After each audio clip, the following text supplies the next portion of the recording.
नमस्कार, मैं हूं नितेश कुमार और आप देख रहे हैं वन इंडिया हिंदी। द्वितीय विश्व युद्ध की ऐसे तो बहुत सी यादें हैं जो भारत के लिए किसी बुरे सपने से कम नहीं है। लेकिन इस युद्ध के दौरान बहुत से ऐसे लोग थे जिन्होंने युद्ध के मैदान में अकेले अपने दम पर हिटलर की सेना की नाक में दम कर दिया था। इतिहास के पन्नों में एक ऐसी ही महिला की कहानी दफन है जिसने हिटलर की सेना के दांत खट्टे कर दिए थे। द्वितीय विश्व युद्ध में इस महिला स्नाइपर ने दुश्मन सेना के 300 से भी ज्यादा सैनिकों को अकेले अपने दम पर मार गिराया था।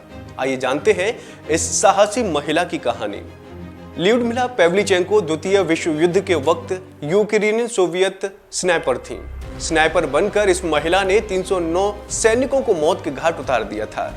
ल्यूडमिला को इतिहास की सबसे कामयाब महिला स्नाइपर कहा जाता है। दरअसल द्वितीय विश्व युद्ध का भयानक दौर था।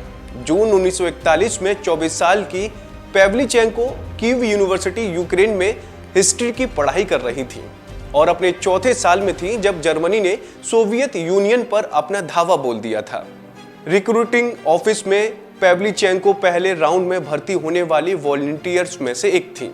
यहीं पर उन्होंने इन्फेंट्री ज्वाइन करने का आग्रह किया। उसके बाद उन्हें रेड आर्मी के 25वें राइफल डिवीजन में जगह मिली। पेवलीचेंको के पास नर्स बनने का ऑप्शन भी था, लेकिन उन्होंने इससे इनकार कर दिया। इसके बाद वो रेड आर्मी की 2000 महिला स्नाइपर्स में से एक बनी। इनमें से युद्ध के बाद 500 ही जीवित बची।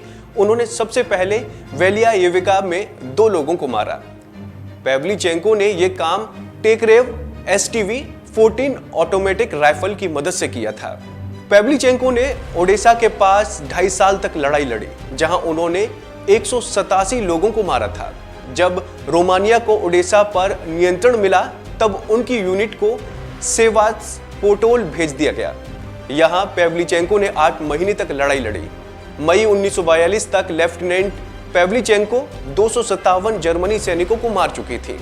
द्वितीय विश्व युद्ध में उनके द्वारा प्रमाणिक हत्याओं की संख्या 309 है और इनमें दुश्मन देश के 36 स्नाइपर्स भी हैं। जून 1942 में पेवलीचेंको मोटार फायर में घायल हो गई। बड़े खतरे और अपने नाम की चर्चा की वजह से उन्होंने कॉम्बैट से अपने कदम पीछे खींच लिए।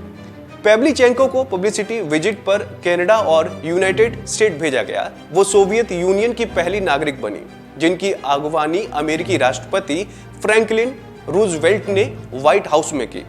यूनाइटेड स्टेट ने उन्हें एक ऐसी ऑटोमेटिक पिस्टल गिफ्ट की और कनाडा में उन्हें विंचेस्टर राइफल दी, जो अभी मॉस्को के सेंट्रल आर्म्ड फोर्स के म्यूजियम में रखी हुई है। मेजर की रैंक मिलने के बाद भी पेवलीचेंको ने कभी भी कॉम्बैट में वापसी नहीं की। वो एक इंस्ट्रक्टर बन गई और युद्ध खत्म होने तक सोवियत स्नाइपर्स को ट्रेनिंग देने का काम करने लगी। 1943 में उन्हें सोवियत यूनियन के हीरो के तौर पर गोल्ड स्टार की उपाधि दी गई। युद्ध के बाद उन्होंने कीव यूनिवर्सिटी से अपनी शिक्षा पूरी की और इतिहासकार के तौर पर अपने करियर को आगे बढ़ाया।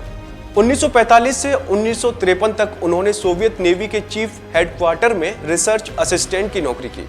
10 अक्टूबर 1974 को 58 साल की उम्र में पेवलीचेंको की मौत हो गई और उन्हें मॉस्को में ही दफन किया गया।